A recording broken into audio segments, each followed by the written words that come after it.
The crimson moons of Zerion 7 cast eerie shadows across the crystalline forest as 12-year-old Maya Chen crouched behind a fallen log, her breathing shallow and controlled. The evacuation shuttle had crashed 3 hours ago, leaving her the sole survivor on a planet that the Galactic Council had classified as Extreme Predator Zone, no settlement permitted. 6 meters away, the Vorthak hunting pack circled slowly. Each creature stood nearly 3 meters tall, their obsidian scales gleaming in the moonlight, razor-sharp claws clicking against the crystal ground. They were apex predators that had dominated Zerion 7 for millennia, creatures so feared that even the warrior Kraxi avoided their territory. Maya's small hands trembled as she clutched her father's research tablet, the only functioning piece of technology from the wreckage. Dr. Jonathan Chen had spent years studying interspecies behavioral patterns, and Maya had absorbed every lesson during their travels across the galaxy. The pack leader, distinguished by the silver scarring across its massive head, raised its snout and released a bone-chilling howl. The sound echoed through the forest, a call that typically meant only one thing: the hunt was about to begin. But Maya didn't run. Instead, she did something that would puzzle xenobiologists for generations to come.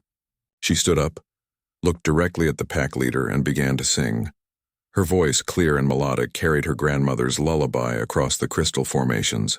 The Vorthak froze, their predatory instincts suddenly confused by this unprecedented behavior. In their evolutionary memory, prey either fled or fought. They had never encountered something that simply sang. The pack leader tilted its massive head, yellow eyes fixed on the small human child. Maya continued singing, her voice growing stronger, more confident. She remembered her father's words. Maya, every species in the galaxy has patterns, rhythms that speak to something deeper than conscious thought. As the lullaby flowed through the forest, something extraordinary happened. The pack's aggressive posture began to shift. Their claws retracted slightly, their hackles lowered. The ancient melody seemed to resonate with something primal in their consciousness, a frequency that transcended species barriers. Maya finished the song and waited. The silence stretched for what felt like eternity. Then the pack leader did something unprecedented in Vorthak history. It lowered its massive head in what could only be described as a bow. Maya's tablet suddenly crackled to life, its emergency beacon finally connecting to the galactic network.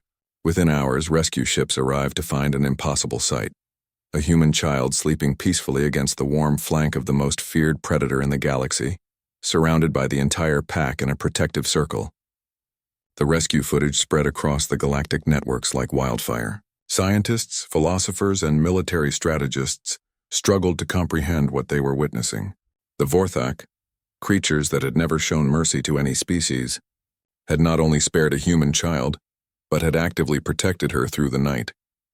Dr. Elena Vasquez, the galaxy's leading xenobiologist, arrived on Zerion 7 within days. Her initial scans revealed something that changed everything.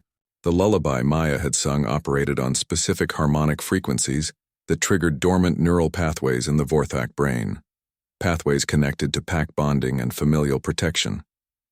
"It's not just remarkable," Dr. Vasquez reported to the Galactic Council. "It's revolutionary. Humans possess an intuitive understanding of universal emotional frequencies that we never realized. This child didn't just survive an encounter with the Vorthak. She communicated with them on a level deeper than language." The implications rippled across the galaxy. The Thralics, who had been preparing for war against humanity, suddenly requested diplomatic talks. The crystalline Zephyrians, who had remained mysteriously silent for centuries, sent their first ambassadors to human space. Species after species began to view humans not as newcomers to be tolerated, but as potential bridges between vastly different forms of consciousness. Maya's story became legend, but the real changes were happening in research labs and diplomatic halls across the galaxy. Human empathy, that strange ability to understand and connect with other beings, was recognized as a unique evolutionary advantage. Suddenly, humans weren't just another species struggling for survival in a hostile galaxy. They were mediators, translators of emotion and intent between species that had never been able to truly communicate. The Galactic Council established the Chen Protocol, named after Maya's father, whose research had laid the groundwork for understanding interspecies emotional resonance. Human diplomats were stationed at every major interstellar dispute, Human researchers joined every xenobiological expedition, and human children were studied not as subjects but as natural ambassadors to the cosmos. 5 years later, Maya stood before the assembled representatives of 47 different species at the New Geneva Space Station. Now 17, she served as the youngest ever Galactic Harmony Coordinator, a position created specifically to harness humanity's newfound role in the galaxy. "We are not the strongest species," she addressed the vast assembly, her voice carrying clearly through universal translators. "We are not the most advanced, the longest-lived, or the most numerous. But we are the species that learned to sing to monsters and find the family within them."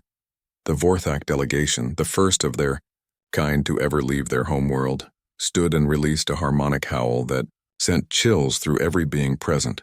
It was a sound of acceptance, of kinship, of welcome. Maya smiled, remembering that terrifying night in the crystal forest. She had been just a frightened child then, alone and surrounded by predators, but she had also been something else, something the galaxy had been waiting for without knowing it. She had been human, and in a galaxy full of wonders and terrors that had made all the difference.